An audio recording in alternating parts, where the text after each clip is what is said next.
नमस्कार, ABP news पर हाजिर हूं मैं रोमाना इसार खान। महज 3 घंटे से भी कम का वक्त बाकी रह गया है। लोकसभा चुनाव की तारीखों का आज ऐलान होने जा रहा है।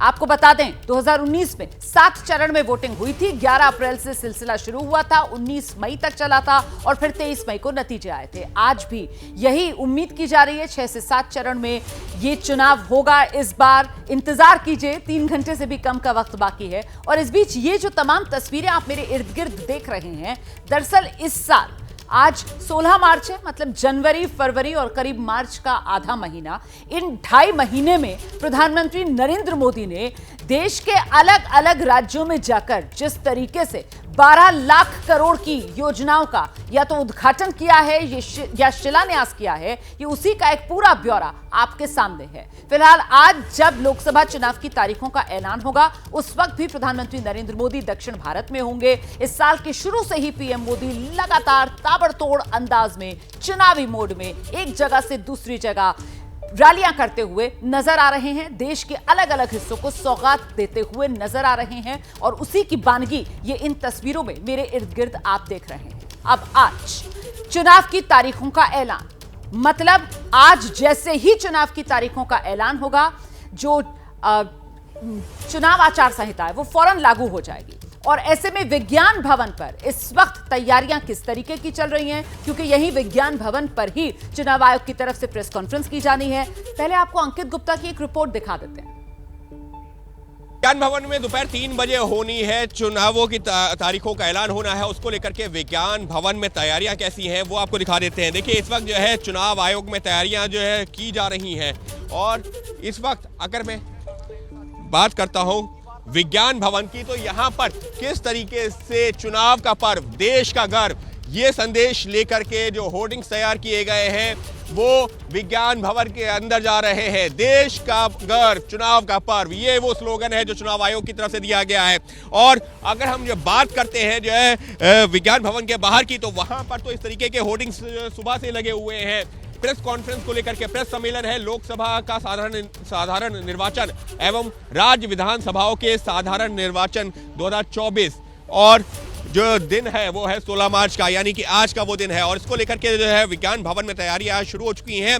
बाकायदा चुनाव आयोग के जो अधिकारी हैं वो सुबह से यहाँ पहुंचे हुए हैं और अब इंतजार हो रहा है 3 बजे का, जब मुख्य चुनाव आयुक्त अपने जो है सह चुनाव आयुक्तों के साथ यहाँ पहुंचेंगे और करेंगे चुनाव की तारीखों का ऐलान। सहयोगी कैमरा पर्सन वेद पांडे के साथ अंकित गुप्ता, एबीपी न्यूज, दिल्ली।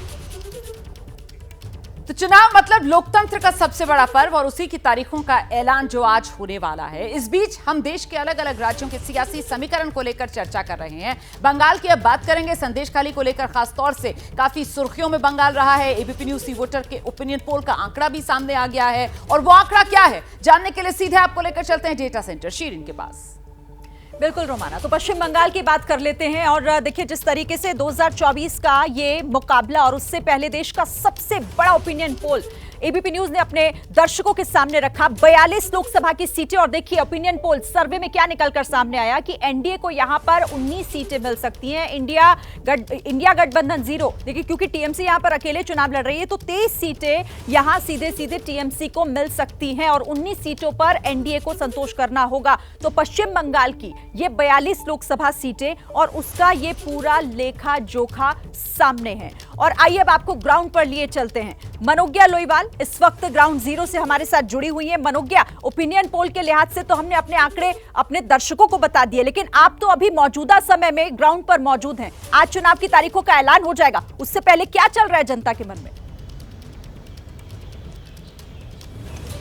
देखिए, जनता के मन में बहुत कुछ चल रहा है। तापमान जैसे जैसे बढ़ रहा है वैसे राजनीति का भी तापमान बढ़ रहा है और 30 डिग्री तो ऑलरेडी मार्च आते आते क्रॉस कर चुका है कोलकाता में। पश्चिम बंगाल की गर्मी का क्या असर है इस बार? आपको लगता है कि जिस तरह से संदेश खाली या बाकी सारे मुद्दे हुए हैं उसका कोई असर पड़ेगा चुनाव पर? आप लोग के लिए वोट के क्या मुद्दे होंगे कोलकाता में इस बार? क्या क्या सोचते हैं आप लोग? क्या सोचते हैं वोट करने के पहले? सोचते हैं कि इस बार नया कुछ होगा, डेवलपमेंट होगा जो नहीं हुआ।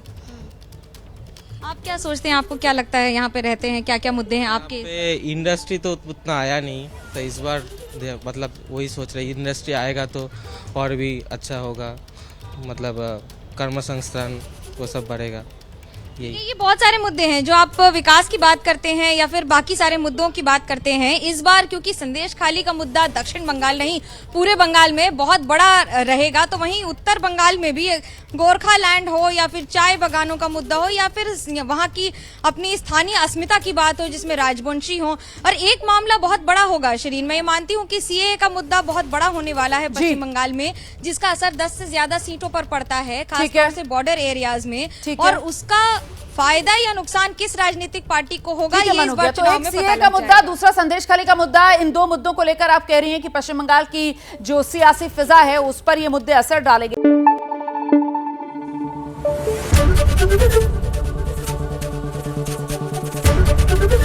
एबीपी न्यूज आपको रखे आगे।